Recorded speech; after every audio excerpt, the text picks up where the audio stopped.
I'm Sherry Mitchell.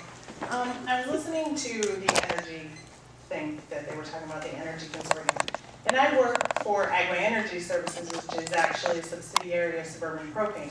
And we sell natural gas and electricity. So just some things to keep in mind when you're looking at a third-party energy supplier, because this is not always a good thing. I look at the bills all the time, so I see exactly how things are billed. National Grid is not able to make any money on their supply piece, which is exactly what they would be selling you.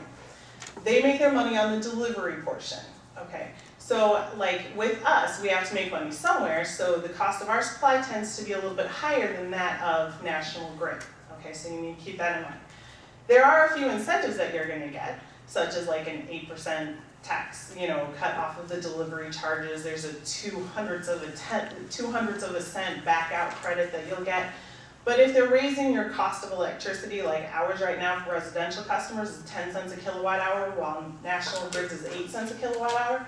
If they're raising your price 25%, that 8% isn't gonna make a difference. Then also with suppliers, another thing to keep in mind, our energy mix is a lot different than National Grid's. They're able to use a lot more green energy, such as like hydroelectric power, where ours comes, we have a lot more oil and natural gas, which of course isn't quite as environmentally friendly. So if you switch to a supplier, most of the time you're gonna end up causing a larger carbon footprint than you would if you just stayed with your utility. So when looking at some of these things, just kind of, and I'll be more than happy to, answer anything else, give you some information. It's just not always the best idea in the long run when you're looking at, it sounds good, but they make money to sell it to you, so I would just hate for you to. Well, I really appreciate that coming forward. Well, That's good to know. And I would hope that, in the future when he comes back to us, that you would be present here, so.